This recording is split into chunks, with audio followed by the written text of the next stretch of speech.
Alright, and we're back. Hold on, let me select the proper thing. Yes, welcome back everyone.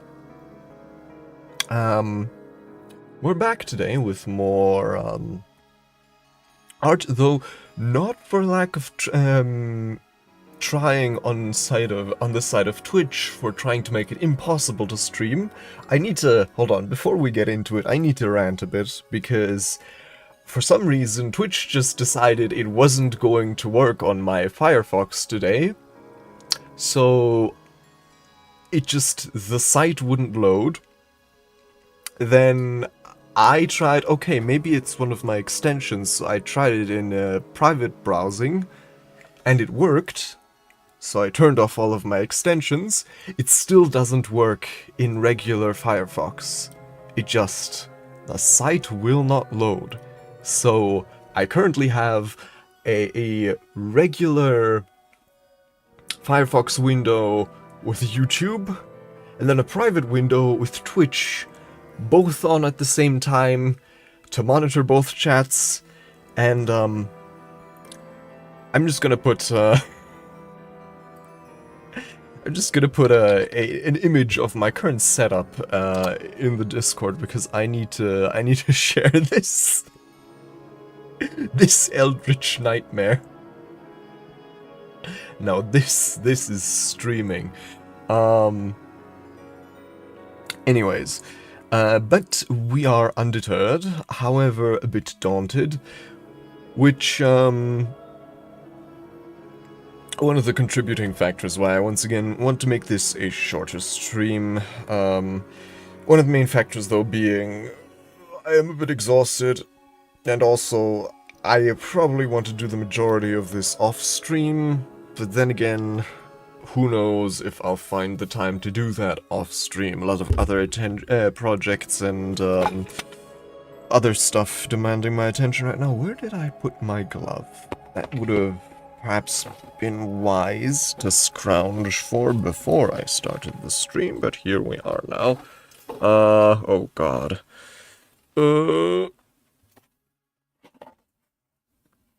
Nope, it is not there. It is over here. Yes, wonderful.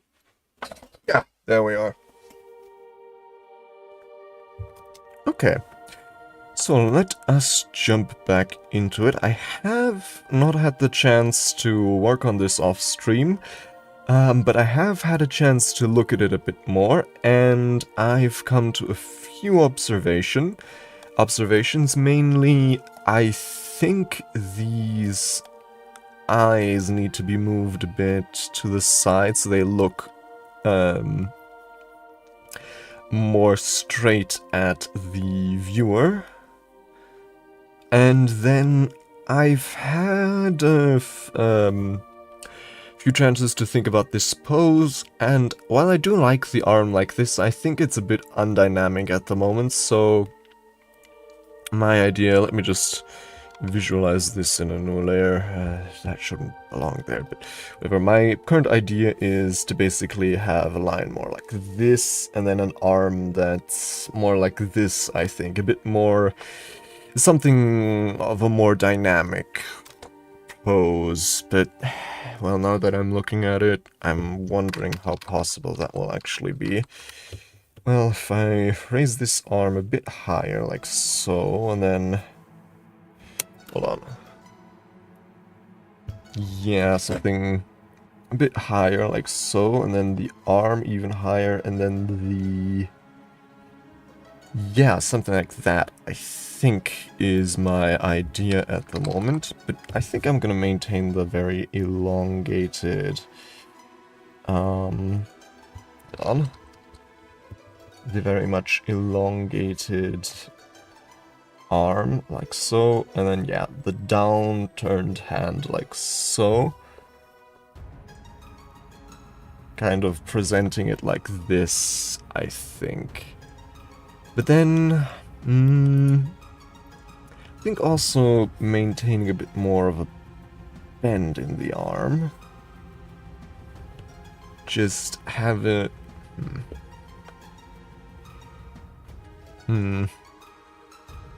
Because I think right now the pose is just still much too neutral for my liking.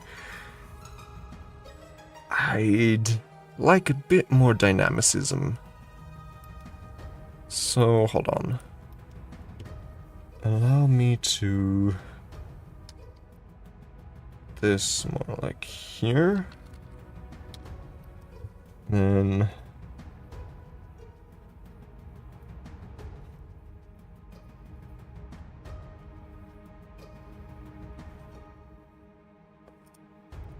like so, maybe?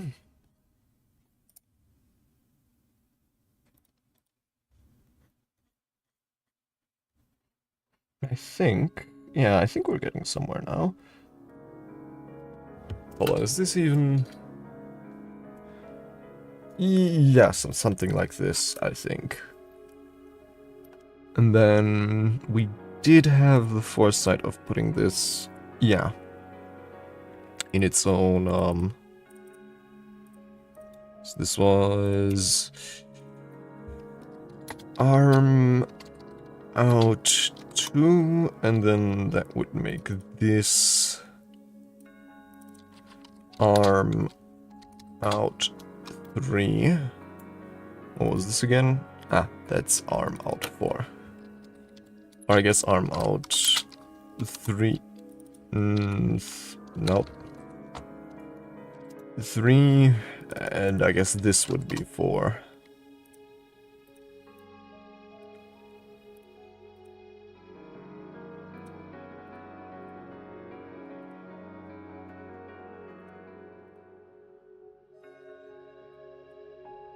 And then...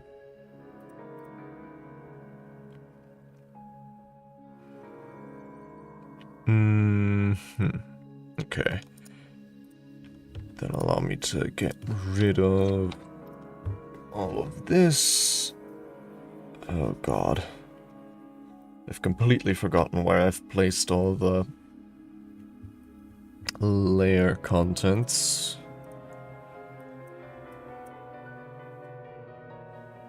So,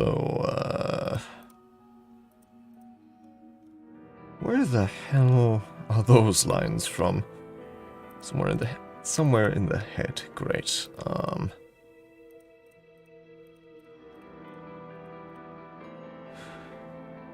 Okay, yeah, those really don't belong here. So let me get rid of those.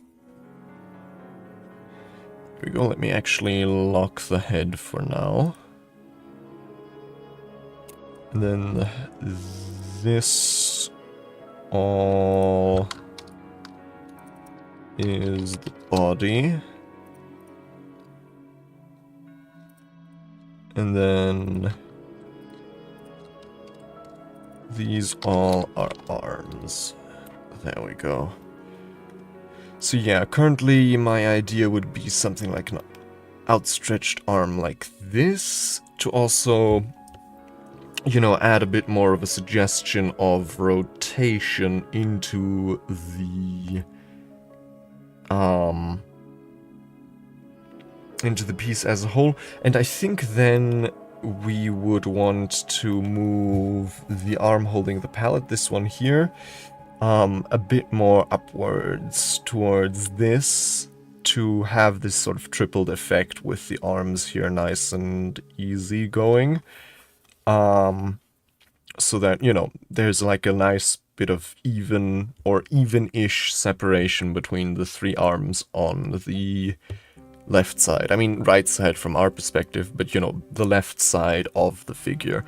So let me actually divide the utensil arms. So that would be...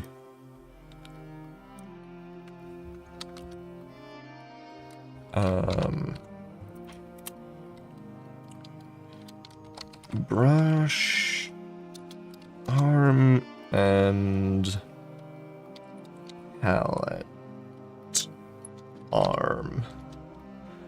How do you spell palette in English again?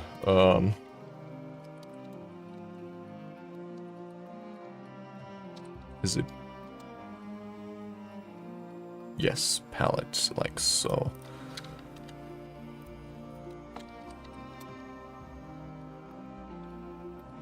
Oh, hello, 𝐭𝐡𝐮𝐦𝐤. Didn't see you there on account of my horribly scuffed setup right now. Yeah, it's also just more dynamic. Yeah, it definitely has that more energetic feel. Whereas, I mean, it's not that I didn't like the previous one, it just feels a lot more subdued, which, I mean, I'm trying to make the vibe of the pose not too high energy, but that was a bit... But I do want a bit of dynamicism, so yeah, an arm that's more highly raised like this, I think, adds a lot. And it also makes the... At least to me, it makes the pose look a bit more rotated towards the side. Even though obviously the body stays at the same rotation. But to me, it kind of increases the effect of being turned sidewards, which also makes just the piece a bit more dynamic, less frontal. So yeah, that would be that. Then let me deselect this, that's the palette arm. So we'd want to move this one slightly more, well, shall we say to here? Also, well, I'm kind of trying to avoid too much of a symmetry with this arm, but I'm wondering if maybe that's not that necessary. Maybe having a symmetry there would be okay, but nah, I think...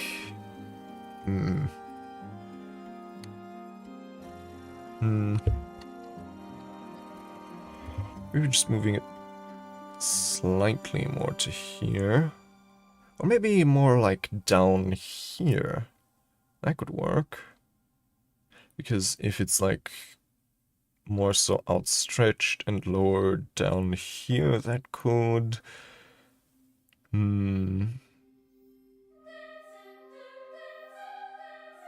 Yeah, hold on. Let me try this on for size. So that would be then here, then so, and then joint would be here. Yeah, I mean, that could work.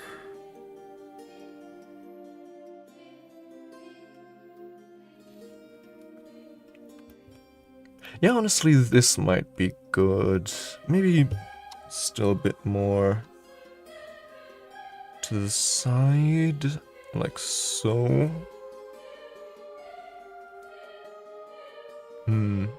Ah.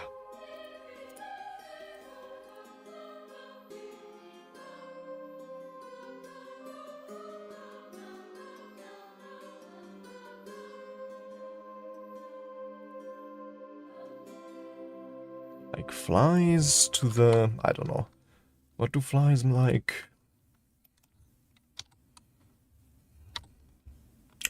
Anyways, so yeah, that would be the palette arm, that would be the main arm. Let me... Yeah, hold on. So, let me work on this arm first.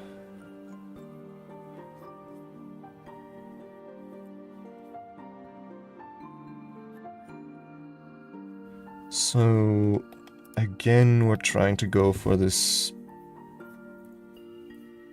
sort of more muscle-like, or I guess muscle and tendon-like look at the base of the appendages, and then slowly converting into something more skeletal at the base of it. I mean, currently this is probably still a bit too girthy.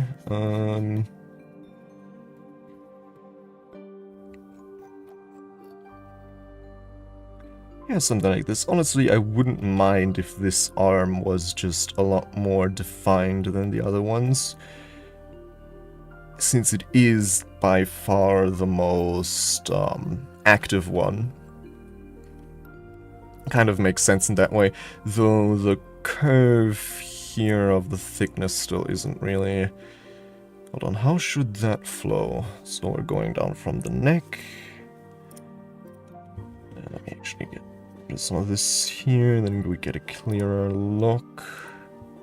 So we're going down from the neck, and then...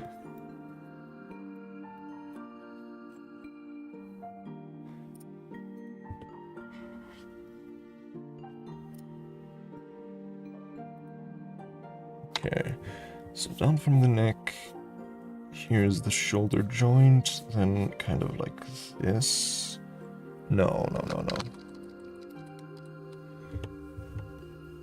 Better to just make it more thick here. Yeah, that's better. Yeah, something like this, and then we carve out a bit here. Then obviously add some more definition into the digits. And that thumb, how does that thumb work?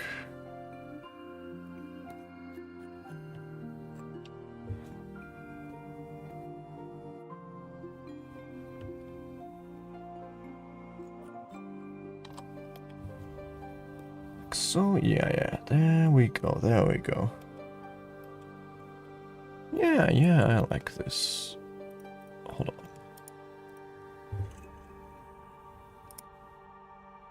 I think the, this still needs to be smoothed out a bit. There we go, yeah. This is taking shape. Yeah, I like this.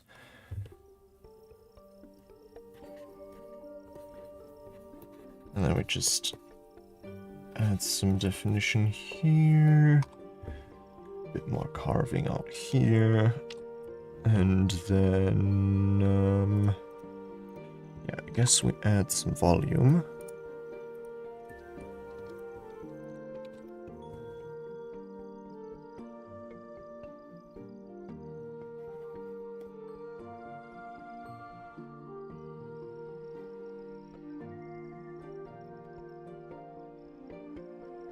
Something like this.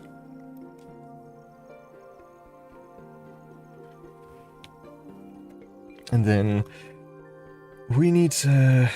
I think this, the armholing, the paintbrush also needs some more definition, mainly to emphasize the foreshortening here, because that still looks a bit awkward at the moment. Hold on, let's look at our reference image. Yeah, just in general... This portion just needs to get a lot thicker, and then possibly also a bit larger, since it is obviously a lot more in the foreground than the other hands would be. Mainly this one. This one is, since this one's pointing backwards, this one should be a lot smaller than this one. So, no, hold on. Let's do it like this.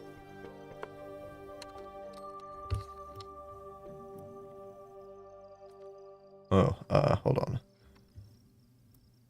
Huh? Oh, I'm on the wrong layer, of course. So that's the brush arm, there we go.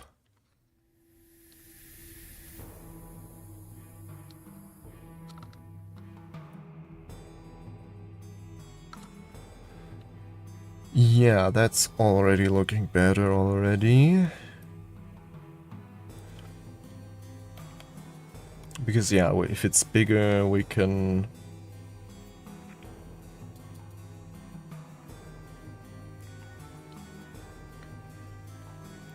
Position, you're referring to the palette arm, I'm assuming, right? Oh yeah, it is kind of interacting nicely with the canvas, that's true. Yeah. Yeah, I was worried that it might be creating a bit of awkward symmetry with the paintbrush, but they're still at different enough levels. You know, this one's higher, and this one's a bit further away, that it still works out, I think. They're similar in pose, but not too similar. And then, yeah, this is the brush arm, so we add a lot more. Hold on, let me actually. With this, it might actually be a good thing to look at a skeleton. Let me just. How the joints look again? I don't want to make an exact faithful adaptation of like a human skeleton, but just general idea what I'm looking at.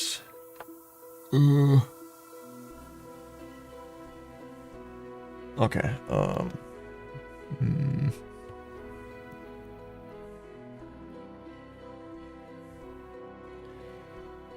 something like that, I think. Yeah. And then I spend more like, oh, yeah.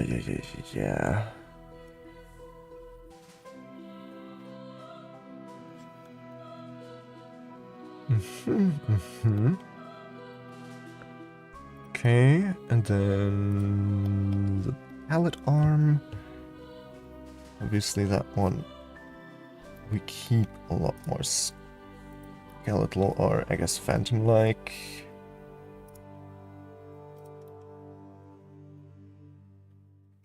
To not overcrowd the image with arms by sheer volume. Something akin to this, I think.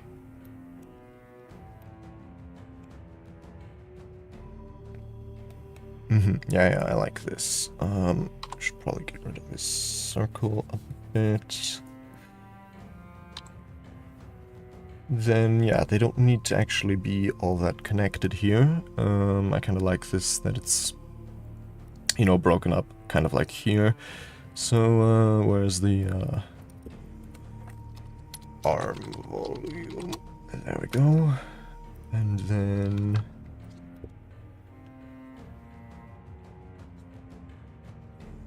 there we go. There we go, yeah. Oh, that reminds me, I still haven't taken a... oh, that I really should have done in between these streams, taken an actual look at some of the reference work I was trying to look at last time. Or rather, take a look at, or try and find that reference work. Because I'm still a bit stumped on how to do the... canvas. Hold on.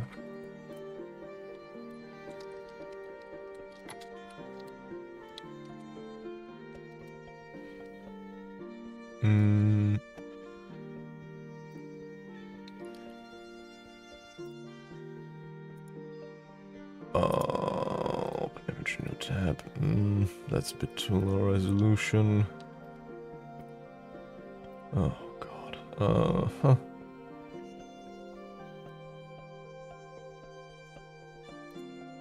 Copy image, and then attempt to add it to our slightly schizophrenic reference image board. And then let me find some more examples of tears in canvas. Oh, there we go.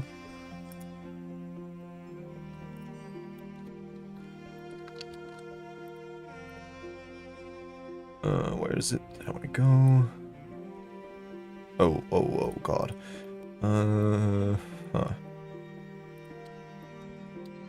There we go. Oh. Then...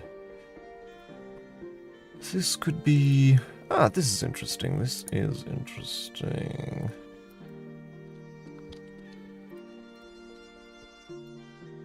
Oh, and a lot smaller than I had anticipated. Hold on. Uh.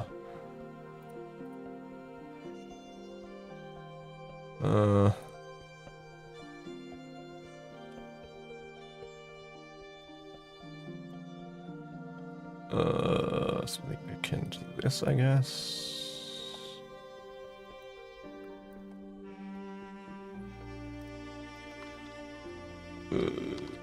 So is this higher resolution? I should hope so. Yes, this is much better. I'll get rid of this. And then...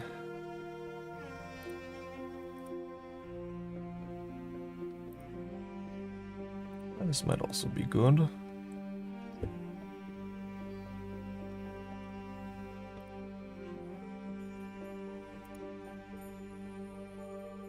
Oh, that's not very high resolution. This is better. Copy image. There we go. So these are a bunch of examples of torn canvas. Or, I mean, is that canvas in all cases? But, yeah, no, at least similar material. Yeah. And maybe I can incorporate, like, something similar to this into the... Ooh.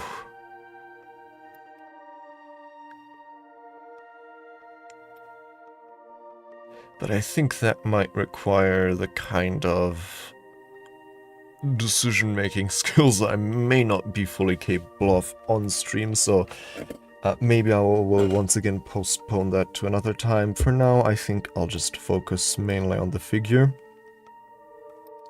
But actually, let me at least patch up some of the holes here in the easel now, since we've moved the palette, like so, and then... yeah, definitely a lot more happy with the figure as it stands now. Let me actually, hold on, the body volume. Because I'm noticing there's a lot of, there's a lot of stuff down here that isn't really properly taken care of.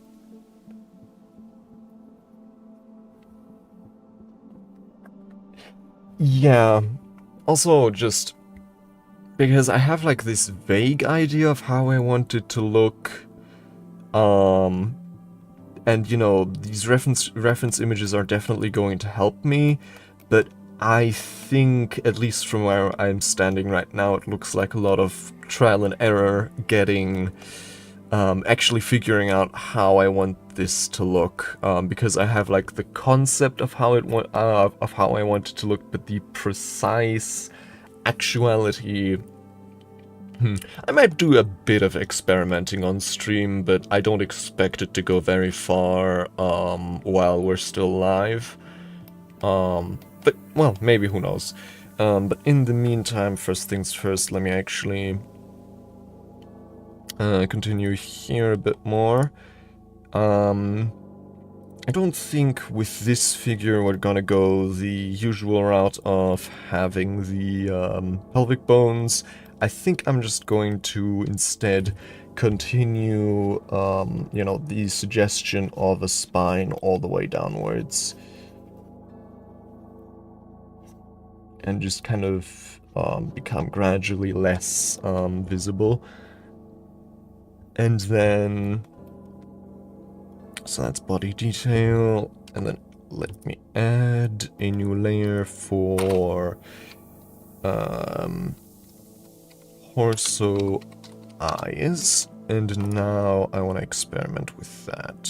So I think I'm going to go with this brush, white, and then we're going to start adding some eyes here. Hold on. Body volume, let me turn this down so I actually see where I put the eyes in the sketch.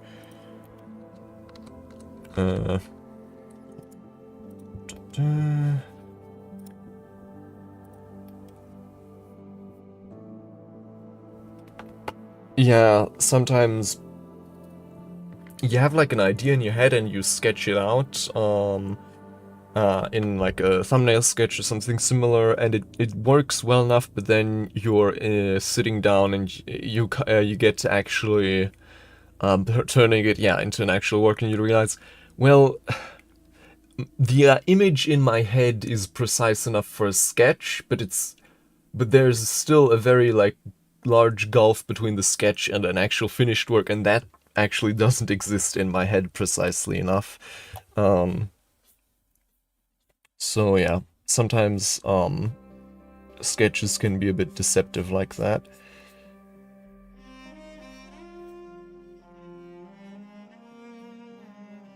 Okay, so I think I'm going to start off making all of these the roughly same opacity, and then I'm just going to go over it with a brush as an eraser and just manually reduce the opacity of some of these outer eyes a bit. So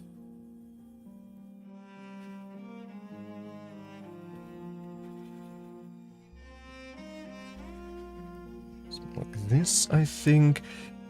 With so many eyes, it's also obviously a bit hard. It can be difficult getting them all to look in the same direction. Obviously, you could have them look in different directions, but I think the effect of so many eyes is a lot more, what's the word, potent. If you actually commit to putting all of them in the same direction. Hold on, let me put this above this, like so. Then we don't have to worry about that up there. No, more like this. I think. No, not quite. I think I want to have these fan out a bit more, as well as these. And then have these kind of pointed slightly more upwards, but not quite straight upwards.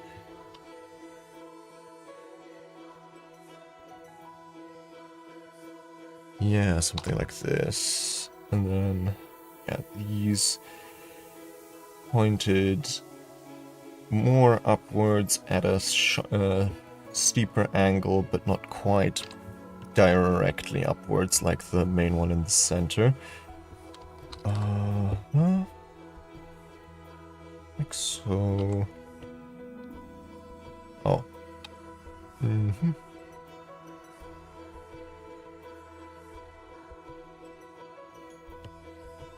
we go, and then the final one up here.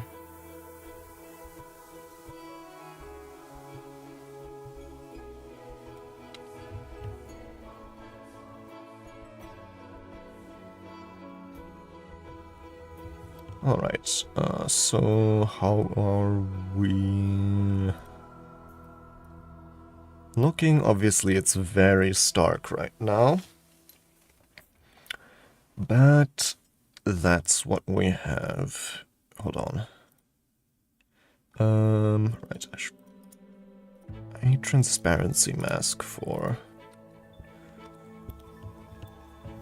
we'll say, one thing I learned in school is definitely the virtues of the humble transparency mask. Because it sometimes seems easier just doing everything, you know, in the layer itself, but, you know, the benefit with masks is that you don't lose any information.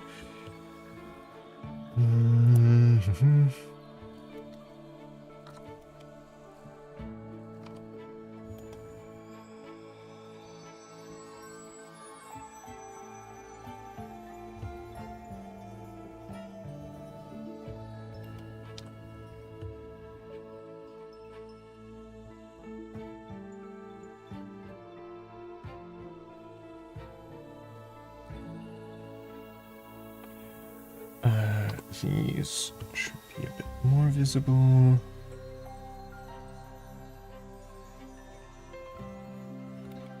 And then the central one I'm also going to turn slightly opaque. Like so. And then, actually, hold on. Also noticing some of the irregularities baked in here. Let me match some of these up.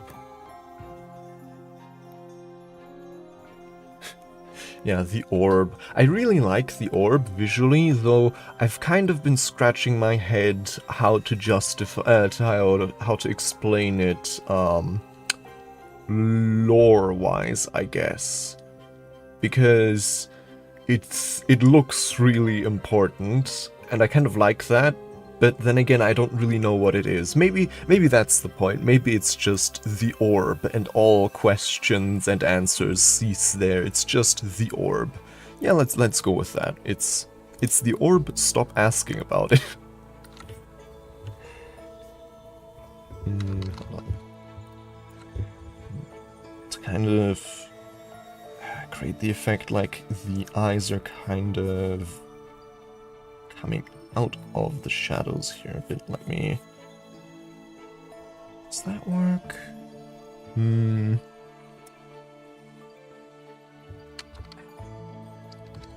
Sort of, but not really. Let me try that again.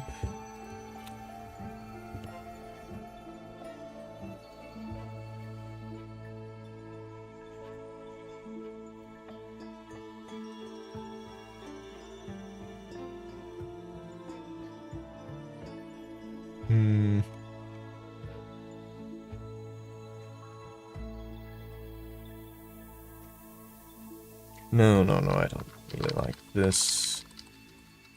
I think I just need to go over it with a much bigger brush and just kind of embrace the imprecision of that.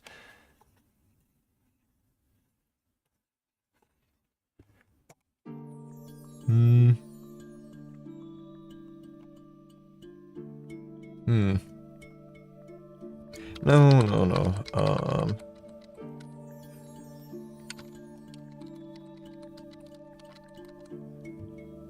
Honestly, maybe... Oh, I know now what this needs. The reason it looks kind of wrong at the moment is because every other eye has these, you know, sketchy outlines from, you know, the sketching pencil. So I think that's... Yeah, that's what they needed.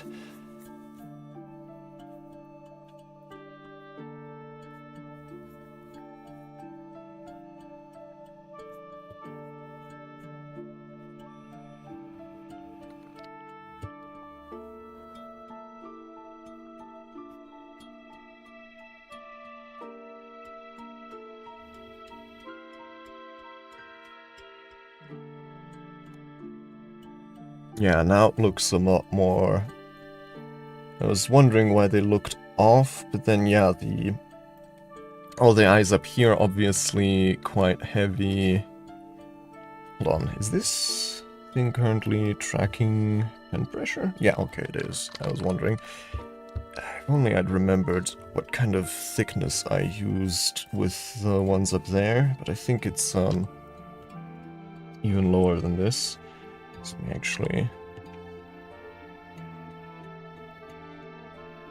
go in with something like this.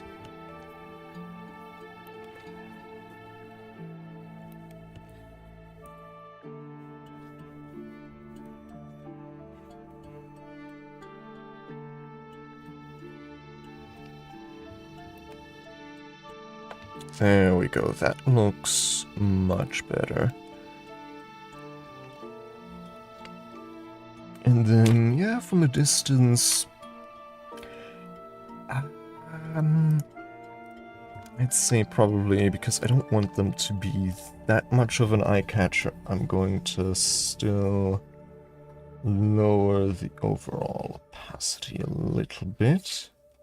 To something, yeah, more akin to this, I think.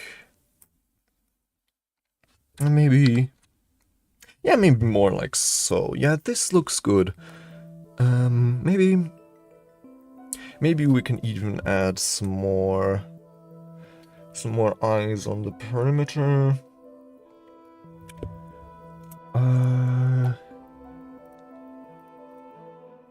Yeah, because technically I can just kind of do something like this.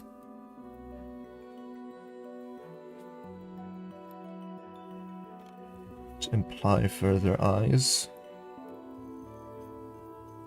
Without having to actually go through the trouble of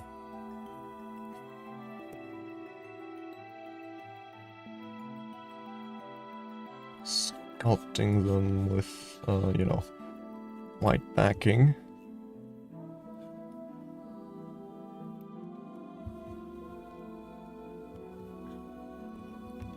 There we go, yeah.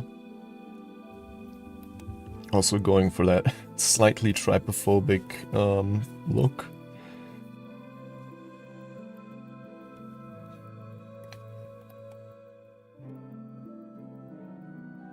Which, I guess, apologies if that's an affliction you suffer from.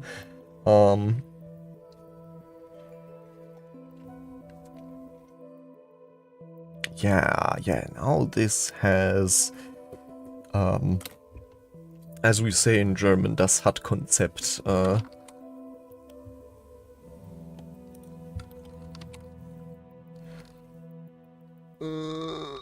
Wait, is it currently...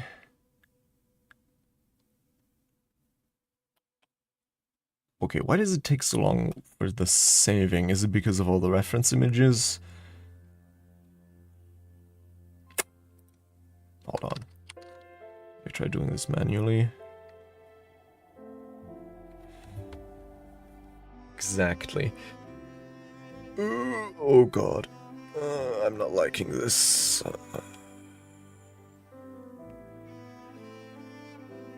File. Save.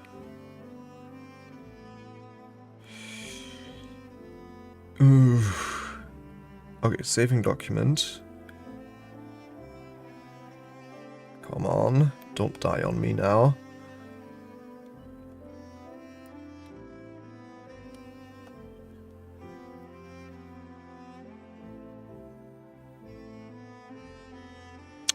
It's dying on me now, I think. Anyways, so... I'm thinking, where would I want to put... Oh, never mind, I actually managed to save successfully, without burning.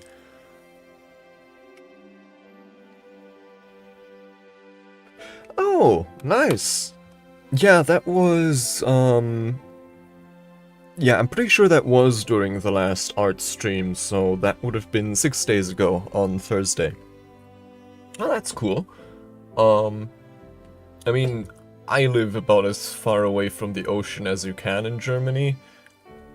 But I do live, well, not that close to... reasonably close to the Bodensee, but, I mean, yeah, that's really neat. Now, what are you currently looking at, then, in terms of, ocean jobs, I guess? Or do you just, or do you, you're currently open for anything?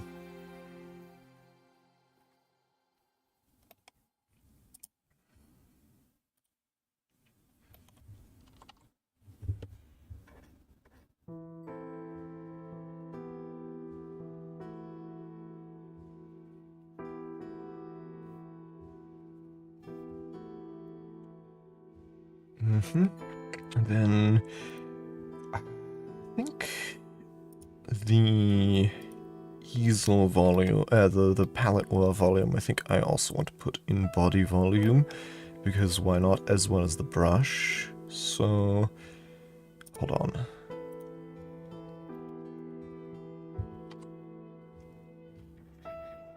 Just put a bit of, no, not like this.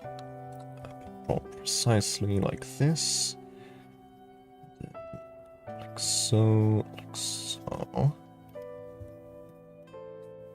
There we go. And then, or just stark white, I think.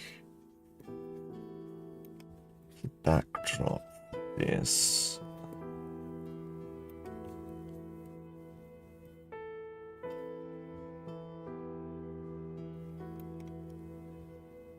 There we go. And then also for this.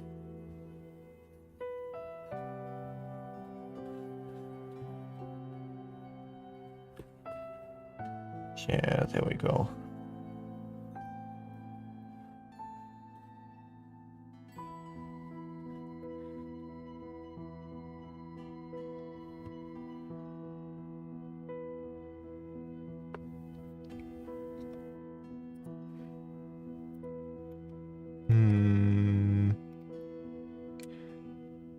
And then, should I put this in the volume as well? Honestly, why not? No. Wrong color.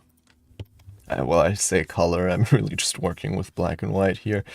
Yeah, like this.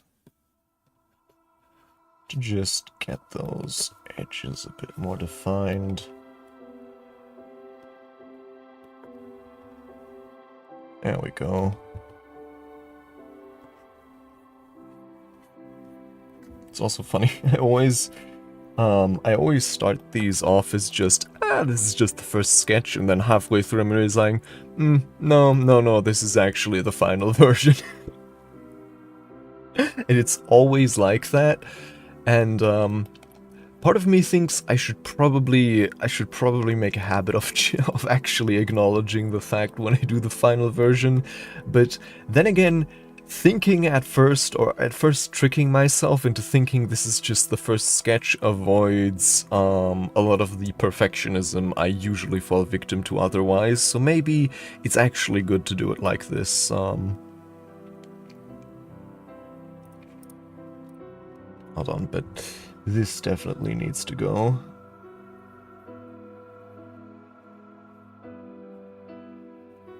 And then, damn. Oh, I need to write that down. I forgot again to import the brushes I have on my main account onto this configuration of Krita, which I use for streams. Let me write that down on my whiteboard. Import Krita brushes. Because I have some brushes there. I don't remember where they're from, actually. I was thinking about fishing, but that might just because it immediately comes to mind. Yeah, I mean, I'm trying to think. There's definitely... I don't know how much fishing there still is, because obviously it's still a big industry, but at the same time, I think by sheer manpower, it's actually not that big these days, but I might be wrong on that. Definitely know there's definitely also a lot of, you know, like technical jobs, obviously, in the North and East Sea, in terms of like, you know, they have various installations and stuff there, but yeah, honestly, I definitely don't know much about that, so you'll certainly know a lot more about me in regards to that in the near future. Yeah, I think so. I'm definitely a stereotypical Southwesterner. You know, in like, I'm not in the southern westmost point of Germany, but I am probably in the most stereotypical southwest Germany region of southwest Germany, to put it like that.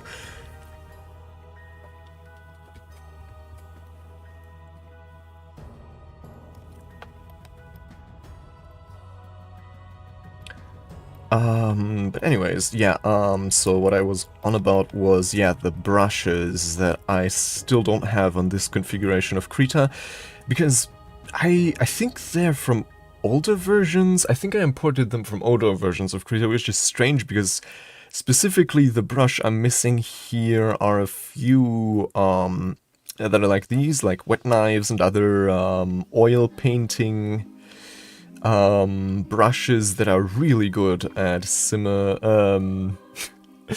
oh god, do I even remember where the Elbe is at this moment? I don't, oh god, I'm so bad at geography. I really should remember. Oh, yeah, in that case... yeah, that is pretty far north. If that's, everything below there is south, South Germany. Speaking of, I'm remember every time I think of like North Germany, I'm reminded of the fact that I once watched. I've never finished the movie. I really need to at some point. All Quiet on the Western Front. Im Westen nichts Neues. The next Netflix version. I watched it in German, of course. But I needed subtitles because I couldn't understand a word. I had no idea what they were saying at times. It's like a different language entirely. It's like, what the fuck are they saying? I can't understand anything. Like, if we were to meet in person, we might unironically be best at communicating in English, because it's like, you think, oh, well, German, it's one language, and then you go to a different region and you're like, oh, well, never mind.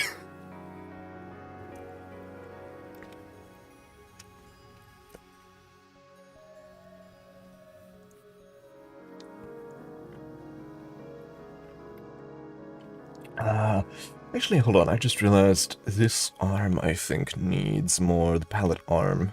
Well, conveniently, I'm already on that. It needs more, oh, that's the wrong brush. It needs a bit more definition here. Like, so, and then, like, maybe that did it. Hold on, let me... Yeah, hold on, I think it needs more definition up there and less down here. Something like this. Yeah, that's much better. And then... Right, the point I was on is, yeah, I'm missing my usual oil painting brushes, which I would then use to... Actually, maybe these aren't too bad. Let me just test them real quick. How are you? Oh, yeah, no, I don't like that. Yeah, no, I don't like that. These look really rough compared to... Because, hold on, let me pull up some examples of my work with the oil painting brush I usually use. To just give an example of what that usually looks like. Yeah, I think this is a pretty good example. So yeah, the other one I usually use, it has more of a look like this, which, you know, I think that's vastly... I should probably put this as a reference image. Huh? Ah, there we go. To add to the increasingly deranged board here. So yeah, as you can see here, this one, I really like it because it has a ton of detail, really, and it also has some very nice smudging and stuff like that. These are basically different sketches for character portraits, NPC and enemy, like sketches I did for a D&D campaign, where I basically tried to go all in on this, like, more impressionist or expressionist style, because it allows you to very quickly imply a lot of detail and emotional atmosphere, without actually having to put in that much detailing. So, yeah, and basically, but the main thing here is that kind of quality. I was hoping to, you know, use that on the palette here, and then probably also the canvas, because obviously this looks very different in aesthetic from the sketch work and stuff here, to, you know, create a kind of contrast there. But since I'm currently missing those brushes, that's not really going to be possible. However, what we can do is, what I want to do is transpose some of these detailings from the shape of the tear that I imagined in the original physical sketch onto a separate layer, so we can actually finally wean ourselves off of the this thing here, which will be a pretty big boon, because oftentimes having that having the sketch layer still behind you can have a pretty big impact on how you actually, because then you kind of paint, you kind of like adjust your aesthetic of what you paint around the fact that it's there, so then when you remove it, it looks like something's missing. Which is oftentimes why I paint something and then I remove the sketch layer, and I realize, oh no, that actually doesn't look good, so I actually keep in the sketch layer, because the like subtle lines and imperfections that the sketch layer has added actually a lot more than I thought to the picture. But obviously that's not really an option with something like this. Obviously I have to remove this at some point, so actually getting the final details that are still on this that aren't in the rest of the image onto a separate layer would be nice, so then we can finally remove that thing and not have to be influenced by it any longer. So yeah, let me actually just, for now, blindly and without putting too much thought into it, transpose these over here. So yeah, the idea was to have like a tear that opens up here, and then kind of imply the, you know, the woven nature of canvas here. Obviously a lot of this stuff is moved around, so we'll have to plan around that a bit. Let me actually look a bit at these reference images. So we have a lot of jagged edges here, like so. Yeah, honestly, this might... Mainly I'm trying to look at how a canvas tear looks at the start, so it's kind of more like this. Okay. And then maybe, yeah, I think the idea is to have, as it goes along, the lines become a bit more abstract and look less and less like actual canvas fabric, and maybe more like, you know, fabric of reality, since that is a not so insignificant part of the world building, actually, for my, you know, setting here. The fabric which surrounds the material plane and everything else upon which everything rests. Which, obviously, in true me fashion, I realized far too late, that's basically an off-brand, the weave from D&D, but, you know, if it works for them, it works for me. What are you gonna do?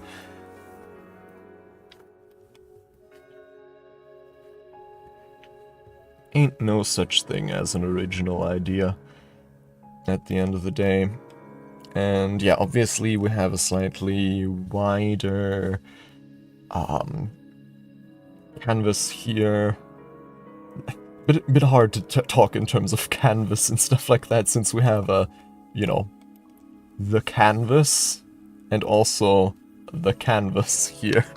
So, you know, the actual canvas of the full painting, I mean.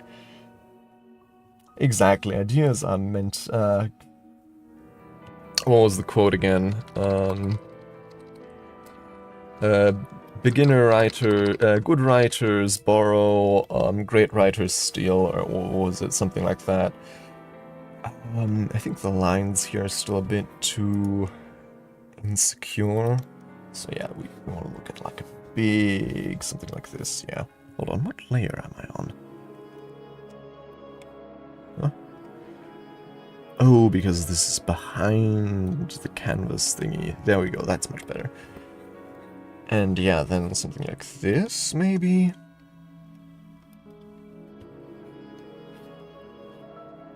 Yeah. And yeah, something akin to this, I'm thinking.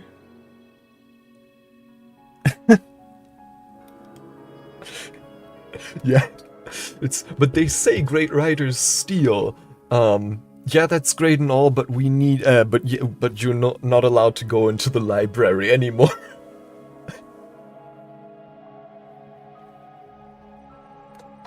It's like, they didn't mean literally steal the books. Ah.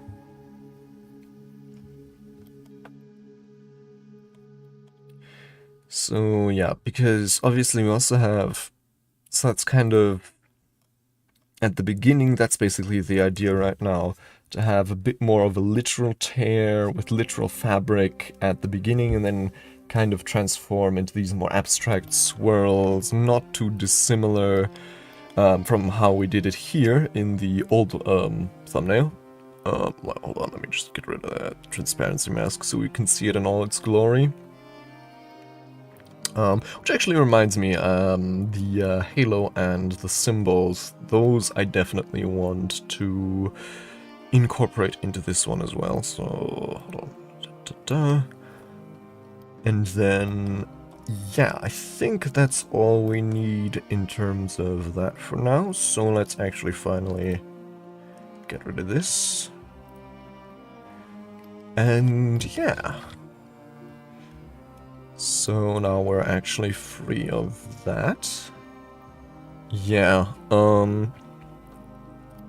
kind of the idea is that the halo is actually less so an element of, you know, the body, the void, but actually something the mask itself projects. So yeah, we have the head, and then for the halo itself, I'm probably gonna do a vector layer. Although, yeah, let's go with a vector layer for now. Halo. Yeah, behind everything else. Hold on, is this the mask? Yes, it is. Mask. And then... Although, hold on, the halo, I guess, should also be behind the body. So... there we go. And then... white... huh? And, that's a bit too thick for my liking.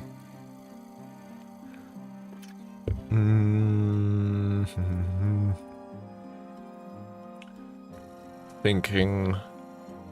yeah, I think I first want to do it in a vector layer, and then I'm going to use, Krita's gonna need to, you can't do the thing in Photoshop where you can actually have the line take on the texture of a brush, but you can stroke, you can do, what was it, you can do this,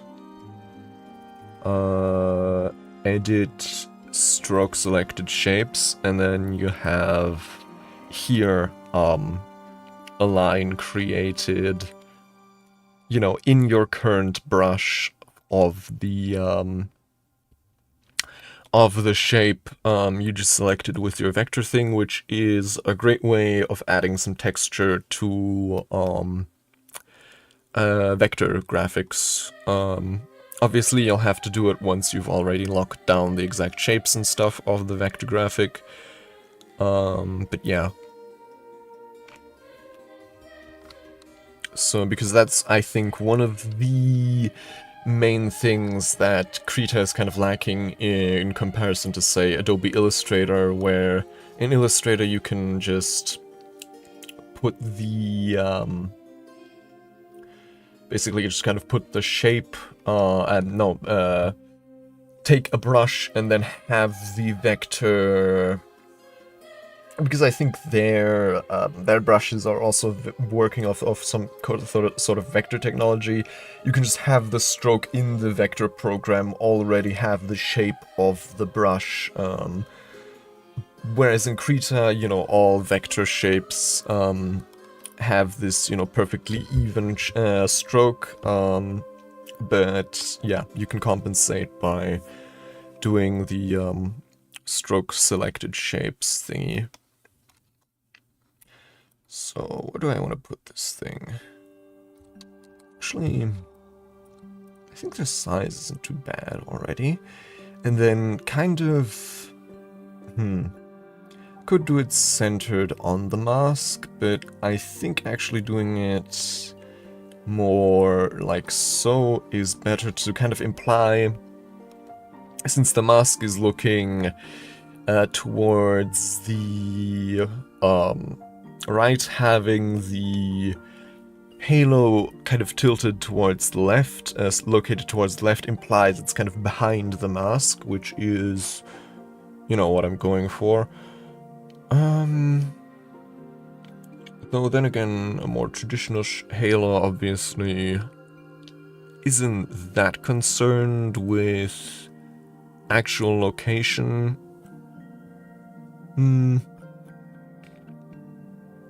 Maybe I do like, how did I do it on the, on this one? Yeah, something like this, I think. Hold on, definitely put it on eye level.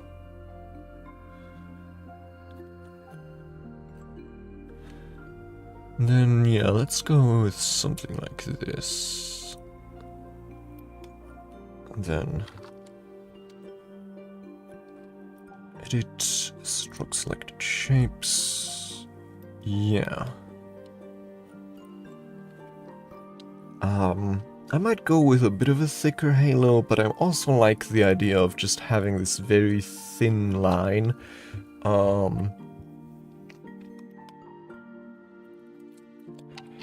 Halo raster. And then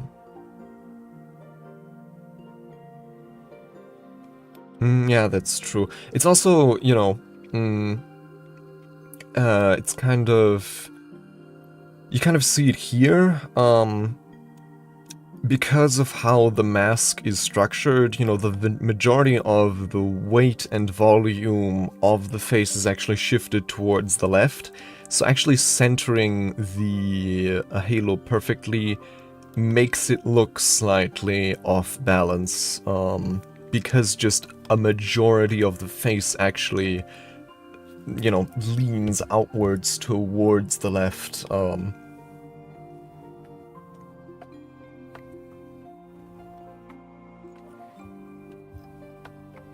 So actually, yeah, having it kind of both at once imply that it's behind the head and sort of follow the more voluminous shape, yeah, it just kind of makes it feel a bit more harmonious.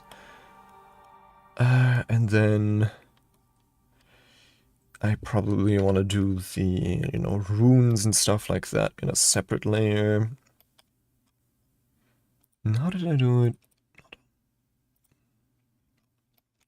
Oop. Yeah, just a bunch of basic shapes. Might go a bit more in detail with some of them, but yeah, for now let's just keep it at the simple ones.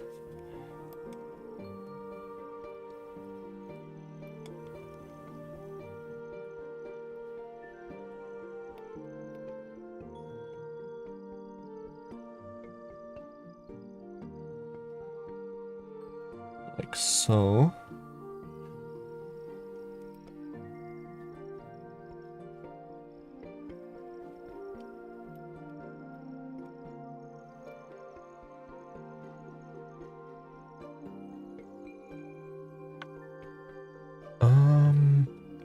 Always trying to find a nice balance with the volume on these.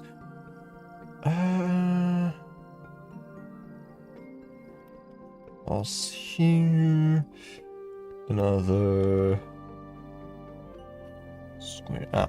Probably not directly here. Not like here. Yeah. Probably gonna add more later, but I think this is nice for now. And then... okay. Oh yeah, we probably also want to add some nicer... hold on, let me actually increase the opacity of this somewhat. One thing I'm definitely noticing right now, the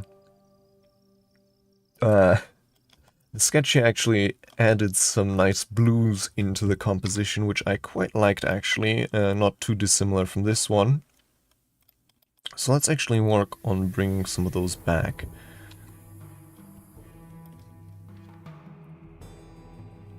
So, hold on, what exactly? Yeah, actually, let's just stick with that hue for now.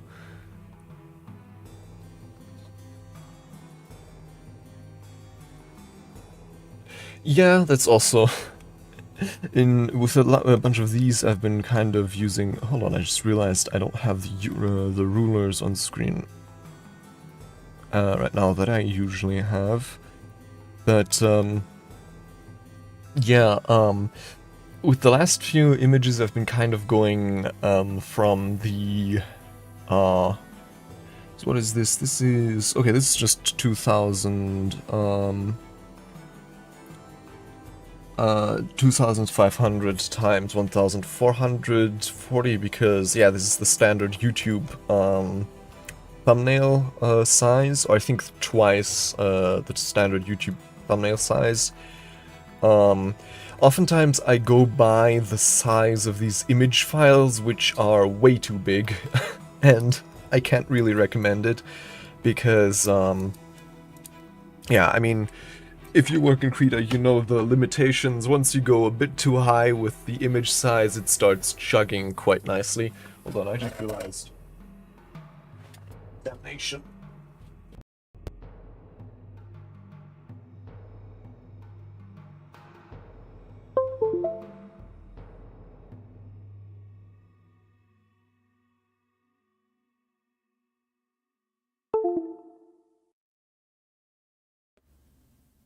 Okay, I think we're back. Whew, okay, yes. But, of course, it's not being... I just expertly disconnected my... Okay, I think... no. Still not picking it up. Okay, there we go. There we go. Yeah. Okay. Yeah, I just expertly disconnected my microphone by standing up. Hold on. Because I need to... because I forgot to fetch my water bottle before stream. So I'm gonna fetch that real quick.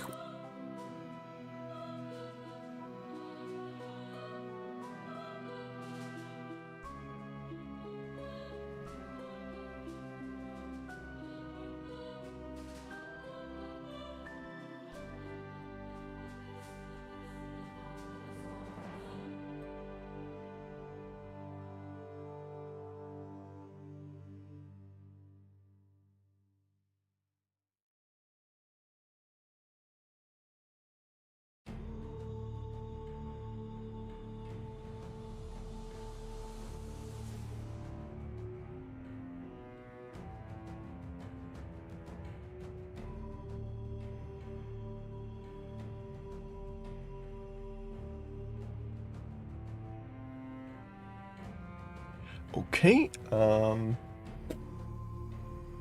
nobody panic, but I can't really find that thing. God damn it. Okay. Where did I put my water bottle? Huh. I think I cleverly placed it somewhere, before stream in a place that I thought I would have easy access to, but then I forgot where that place was. And, oh great. Oh well. Guess I wasn't planning to stream too long, today anyways, and suppose me not having access to my water bottle is one way to keep the stream length down. So yeah, I guess, I'll guess we'll just have to go without for now. But anyways, yeah, let's just actually add that sort of bluish hue from the... Oh, this is much too bright. Because it's not the correct color. Let's actually, yeah, add that bluish hue back into the piece. See how I like it. Do I actually want to make this maybe the base? Yeah, maybe. And then a few brighter notes. So. And then, yeah. Sort of this Mansus blue, so to speak. Because I quite like these tones.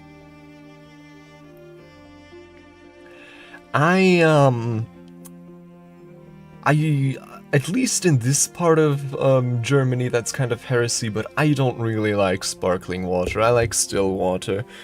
I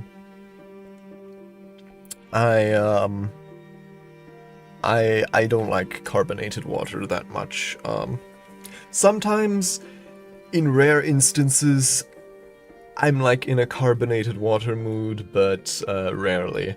Which is a very uncommon stance around these parts, at least. Everyone loves carbonated water here.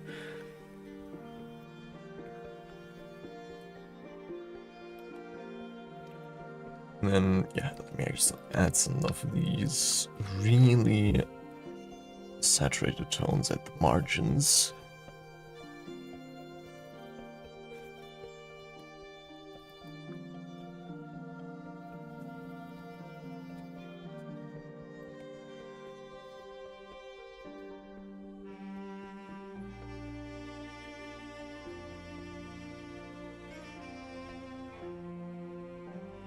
Actually, let's do this a bit, then we can... Yeah, there we go.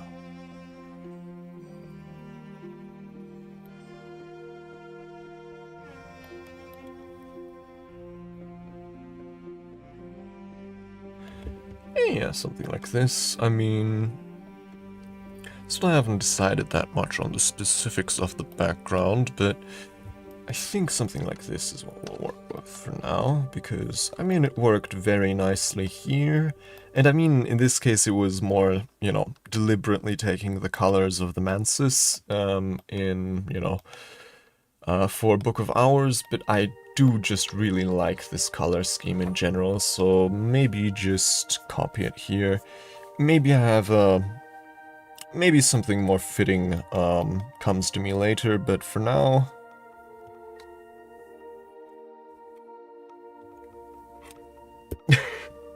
Yeah, it definitely is hubris and also a bit too chemically reactive for my water. I like my water simple, and there's no simpler, there's no way to go simpler than still water.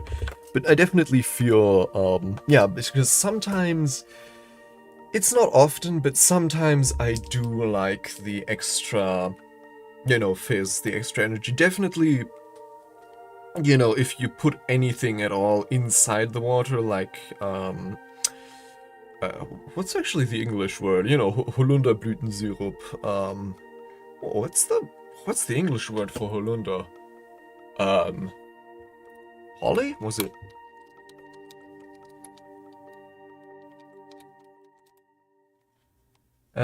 Oh, it was... Wait, what? Elder? That doesn't sound... Elderberry. Okay, it's elder... I guess it's elderflowers syrup. There we go. So yeah, if you put anything like that in your water, then definitely carbonated. In that case, it needs to be carbonated. But yeah, if it's just, you know, cold, clean water from the tap, I like it still.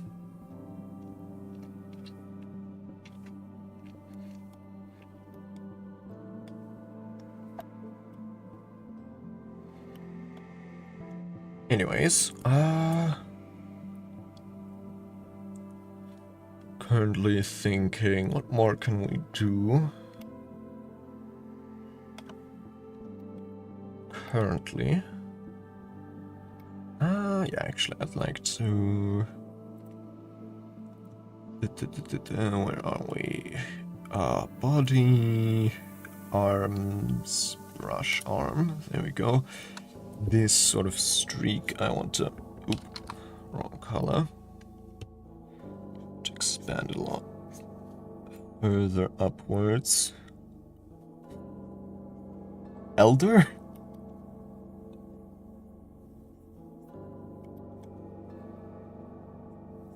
Dun dun dun dun dun dun dun dun dun dun dun.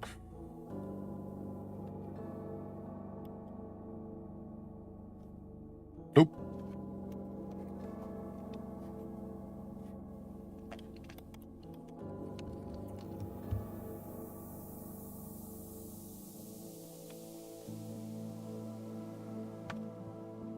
Actually, it reminds me, I should get some more elderflower syrup, because currently we have like that kind of like Coke syrup, which really doesn't taste like Coke at all if you put it in water.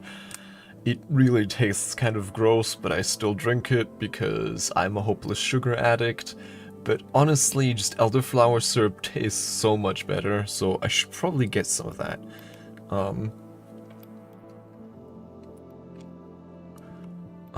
Right. I just remembered what I wanted to do, which was clean up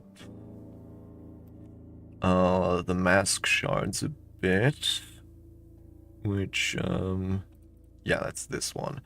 So, head is currently locked. Let's unlock that. And go in here to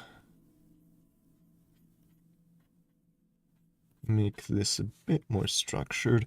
Maybe actually, hold on, maybe go in with this brush, actually. Make it a bit smaller. Yeah, honestly, it is. I don't know why I keep drinking it, but I should really just,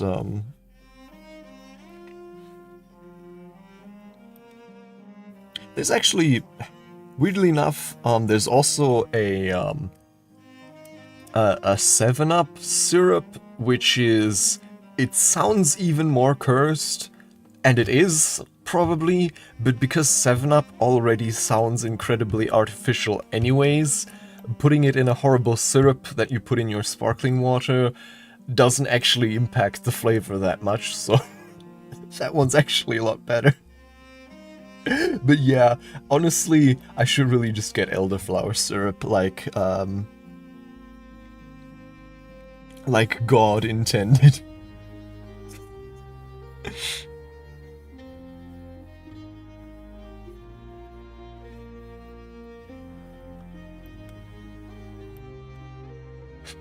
Yeah, that's the thing. Okay, because you see, that's the that's why I use sparkling water for those, because that thing's already chemical as fuck. So you know, the sparkling water is like very appropriate there. But if I just want water, I want it as unchemical as possible.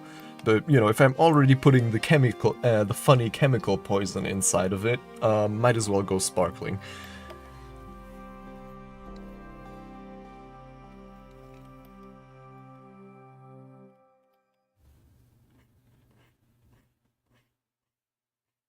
because also just the sparkles. I don't know if this is actually scientific, but I'm pretty sure it very much feels that way. I'm pretty sure the sparkling also helps properly dissolve the syrup, because the sparkles, you know, the bubbles and stuff, they move, they agitate the water, and therefore that helps the syrup get dissolved better. It's kind of stirring itself, so to speak. Which is kind of a horrifying concept, but in effect, that's kind of what it's doing. Okay, and I'm trying to actually remember which of these curves are actually curves because... which of these edges are actually edges because I was just using a poly selection tool when cutting these out, and which of these are actually there because that's how the shard is shaped. Yeah.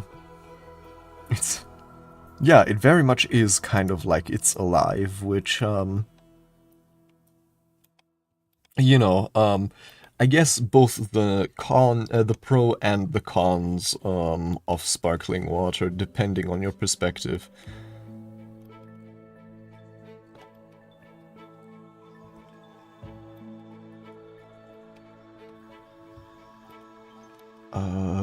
Okay, I honestly doesn't really need to be that precise with the volume of the mask shards, just trying to paste over any really egregious errors. I guess I could, if I'm at it, also get rid of some of this overlap. And then I think one of the main things that need addressing are these sections here, where there's like this really ugly overhang. Oh yeah, especially here, for example.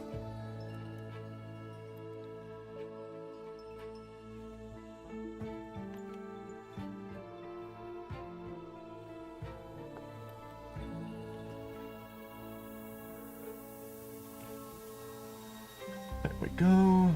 And that, oh yeah, that also reveals some very obvious oversights with the...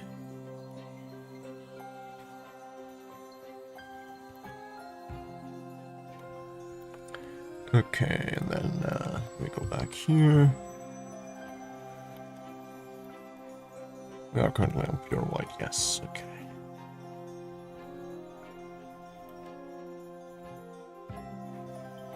Okay, and then I think there were some more ones down here. Yes, definitely, especially here. That's all better now. Let's buff out this a bit. And then I think here there's some more mistakes. And then here there's also some stuff that needs fixing. There we go, that already looks much nicer.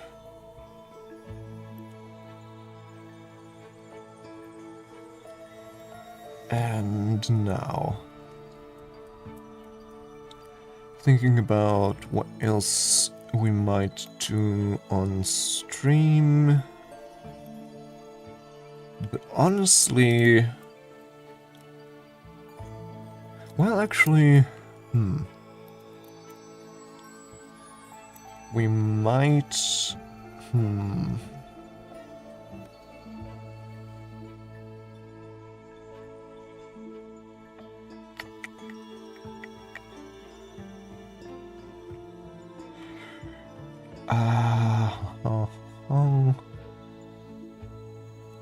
I should probably put these together.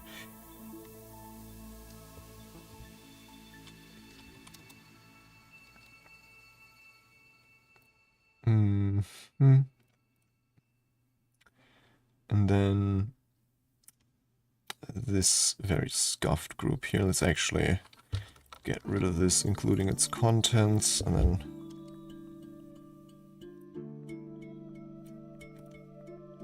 this was the tear, right? Yeah. Canvas tear, and then here I actually want to just now put like a pure white thingy here, and then maybe we can convert that to, oh right, the opacity is still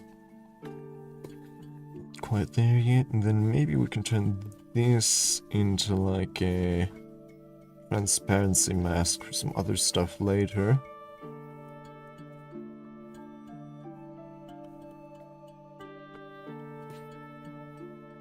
Probably be easier to see the difference here on a not white background, but well, it's still mostly legible. And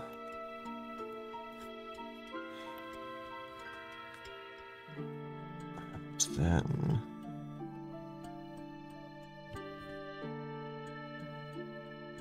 like so. Then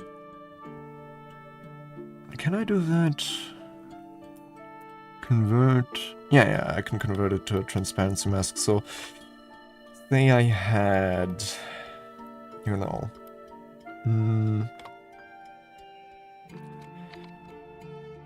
yeah, that image from earlier. Let's just use that again. Or no, actually I want to go with something a bit more colorful. Let's go with this, honestly. It's a bit of an old picture, but so are most of these. Oh, it's very big. Okay. Ooh, God, that is big. Right, because this was like a big collage piece.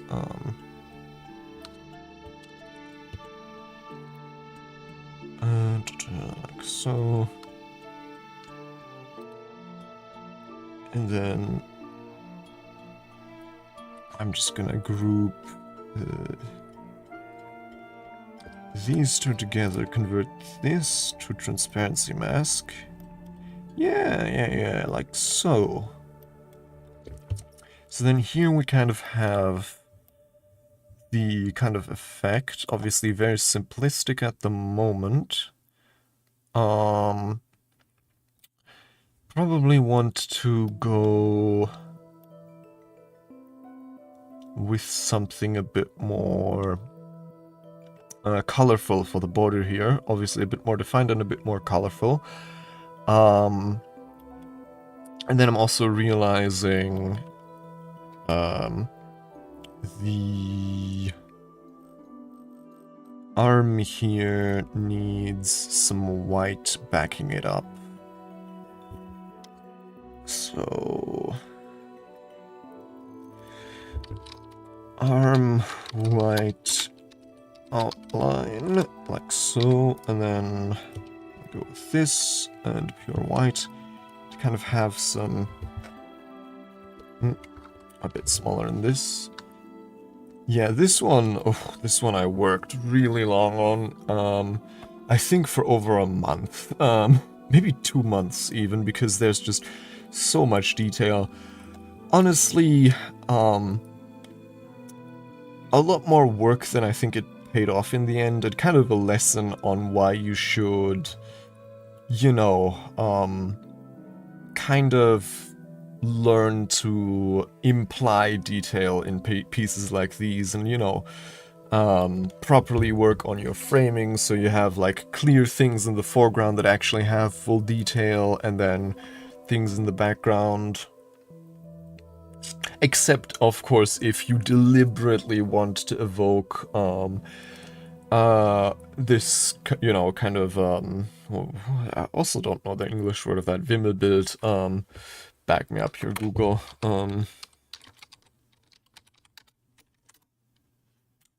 Hidden object picture. Man, they do really have no creativity, the English. But, yeah, kind of have that effect, but, you know, for like a standard art piece, having a bit more of a deliberate composition is probably better. But yeah, I'm gonna go do like a bit more of a white outline here, so that then arm of core, go back to this, go back to black. So then, yeah, we have this stronger contrast here, which helps the fingers pop against basically whichever kind of background they're put against. Kind of misshapen at the moment, but honestly, they're misshapen in a way I currently like.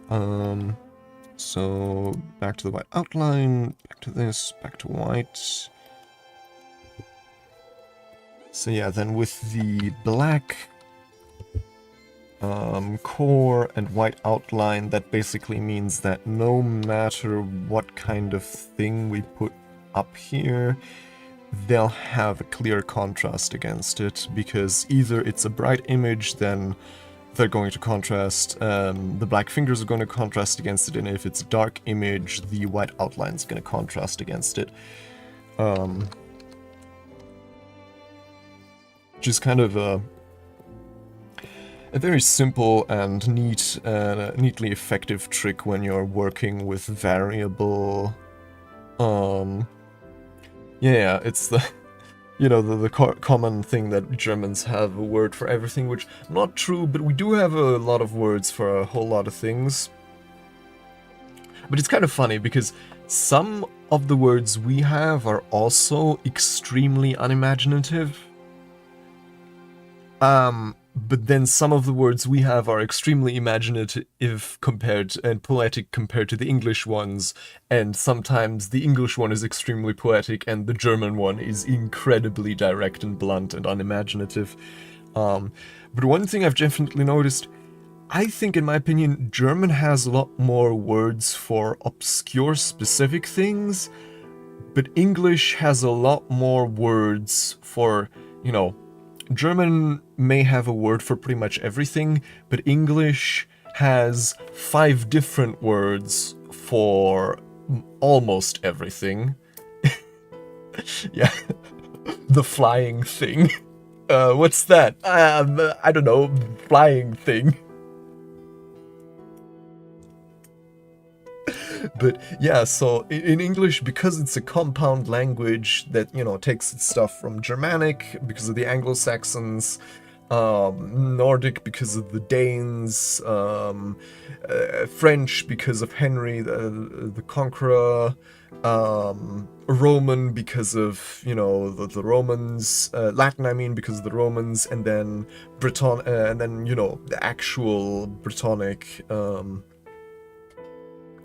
because it takes its dictionary from so many different sources. There's like a ton of words for different synonyms that all have like slightly different connotations, which means that, in German, if you want to say something, there's usually like 1 or 2 ways of saying it. Meanwhile, in English, the world is your oyster. You can use whatever words you want to. There's like 50 different synonyms for everything, and it's great because all of them have like slightly different connotations, and they all evoke a slightly different vibe. So if you have a somewhat developed,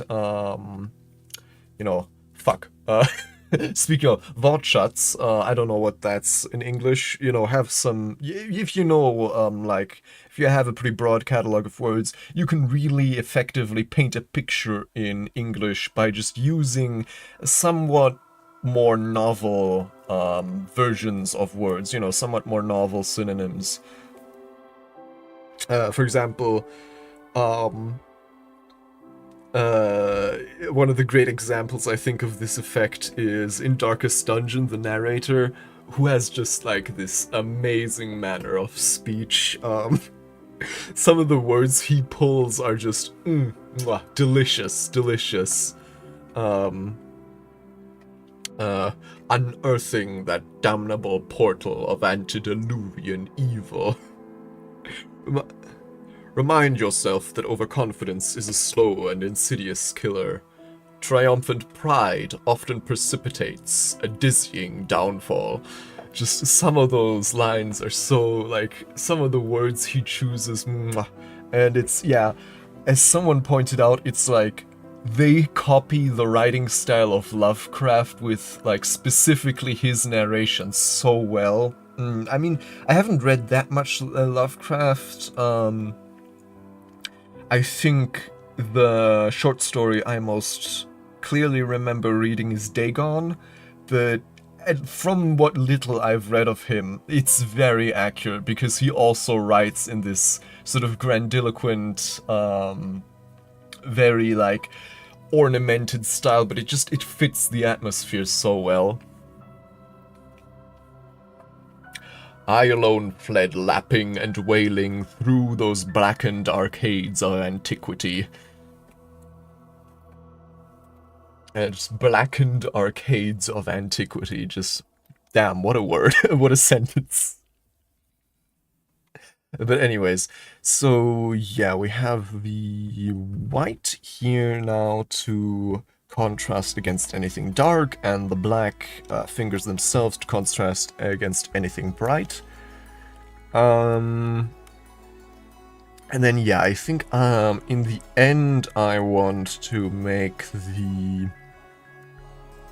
tear, especially the more swirling parts here at the end, a lot more colorful, and then probably also add some paint that's already on the canvas outside of the tear. But other than that, this is shaping along really nicely.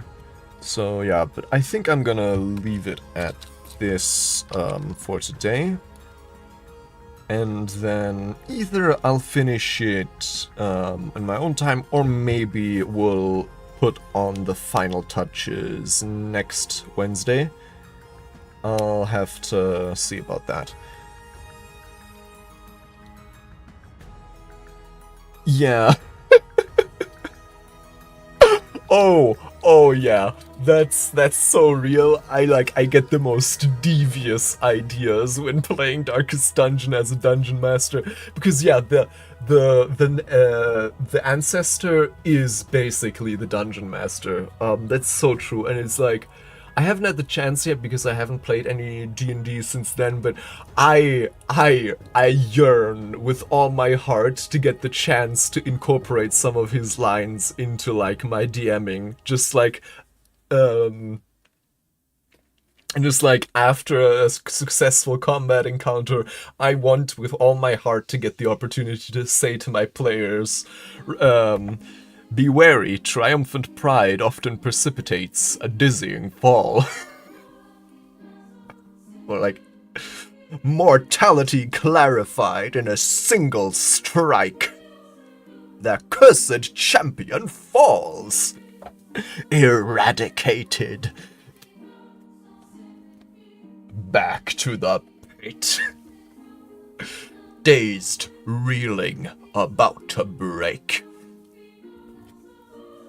And just also one of my absolute favorite lines is, I think from one of the town events, maybe things aren't as bad as they seem. Just like one of the most evil laughs I've ever heard. I can't even recreate it properly. I need to look at some voice recordings of that, but it's so good because just like the more the game goes on, the more obvious it becomes.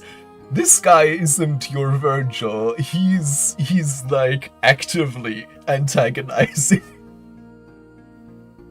He's not a helpful guide. He actively like. But yeah, anyways, so yeah, just Darkest Dungeon in general, just an absolute masterclass in, I guess what's the word, like, yeah, creating like an atmosphere and absolutely committing to it, like the art style, the sound design, everything just leading you to this same place of like desperation and hopelessness, and kind of getting you into that space where like things are bad and they're only going to get worse. I'm currently looking. I don't see anyone we might trade at this moment, so yeah, let's just wind down regularly. Let me get my... turn this down a bit, maybe. So yes, a bit of a shorter stream, but indeed, the time has come for us to acknowledge an ending once more. It's been my pleasure once again to be your host tonight, and if you enjoyed tonight's performance, be sure to consider performing those rituals of algorithmic appeasement upon the stream. I hope to see you all again soon, specifically on Saturday where we'll be playing more Book of Hours, but yes, in the meantime, safe travels and have a nice night.